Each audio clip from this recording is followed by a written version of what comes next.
All right, I wanted to do a quick update video on where the Tomos electric moped is at this point. It looks a lot different than it did when I last rode it. I basically took everything off of it and with the goal of rewiring it.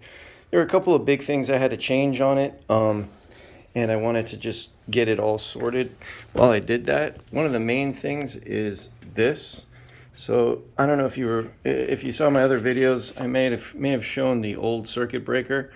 It really wasn't up to the task. It was rated for I don't know, 48 volts or something like that.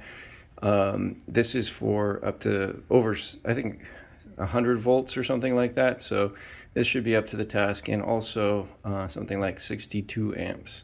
Got this on that place called electricscooters.com, I think. I'll put the link in the description.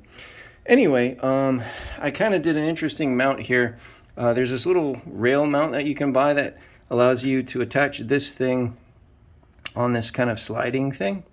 As you can see, I kind of radiused it right at the bottom, and since I didn't really have two good holes to put it in, and I wanted to mount it vertically, I just attach it with this one hole, this one bolt right here, which is actually part of the sort of armature that holds the pegs, and it's very sturdy. I mean, it does not move at all, which is what I wanted, because I dealt with sort of a flimsy thing that was attached to that bolt before and never really worked all that great.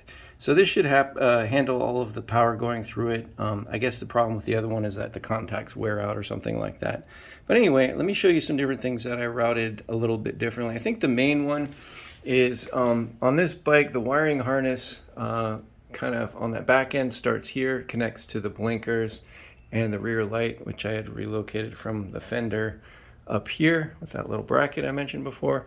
And I didn't like this wire. I had kind of zip tied it to these holes that were used to mount the fender. But what I did was I threaded it. Let me see if I can get under here. I threaded it through those holes, and then let me see if I can get down there.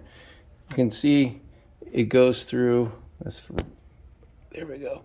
I don't know if it's going to want to focus in there, but I threaded it down there. There's a grommet you can see. It goes through the chassis, through here, and then all the way up here, and connects all the way, where does it connect to?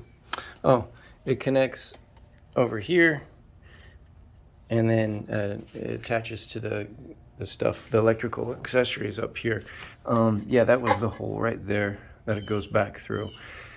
You know, all these things are sort of trial and error. I may want to try to make a more direct route like this, and maybe out here. The problem is I don't want to put really large holes here. And that's kind of the theme of this bike, is like, how many holes am I really going to put in it? I don't want it to get like Swiss cheese or compromise it in any way. And already I've got this giant hole here, which I think is okay, because there's some ribbing, or not ribbing, like a gusset right here.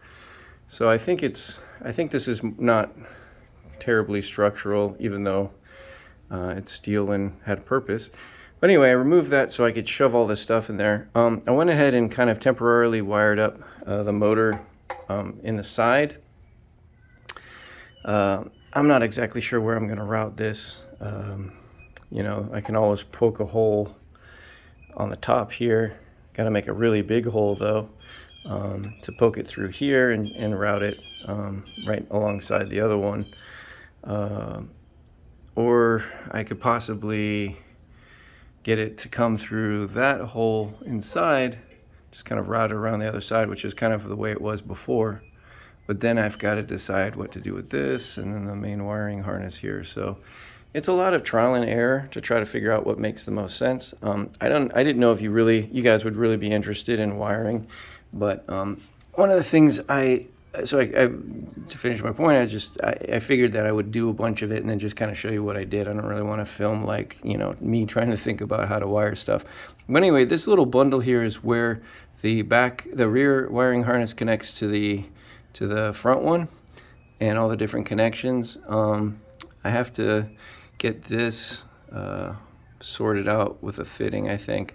These are all the grounds, and I also have to figure out where to place that, because right now it's right over here, just temporarily, where the grounds go. That and the inverter used to be on the other side, and they were next to each other, and it worked fine, but now the wires are much lower down, and I've got to figure out what makes the most sense in placement. This kind of stuff in my mind, it takes forever, just because I don't want to do it over. I just want to do it right now and not do it again. The other thing is that each of these holes, that I'm drilling, I got to paint them because they'll rust. And then I'm a big fan of grommets, so I got to put grommets in each one of them. And that, takes a little bit of time too. Anyway, I'm kind of starting to rig up everything to just kind of test this. I'm not going to test this in this video. I just kind of wanted to give you an update. Took the battery out, and I am wet sanding the tank. Right now, this is 320. It looks pretty straight. It's just drying right now. That's why it's all discolored. But I think I need to put another layer of paint on this.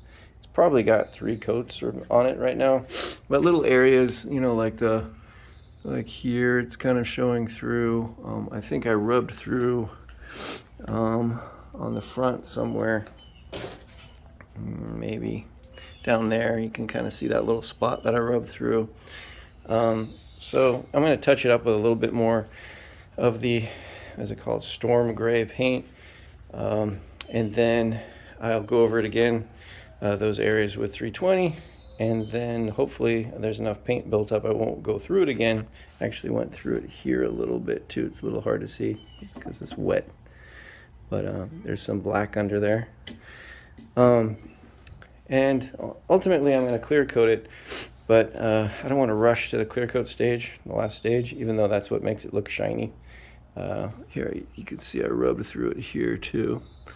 It's hard to tell how thick the paint is. You have to be really regular about it, and since I'm using spray paint, it's definitely, you kind of have to make up for all of the inaccuracies of the spray paint with lots of sanding.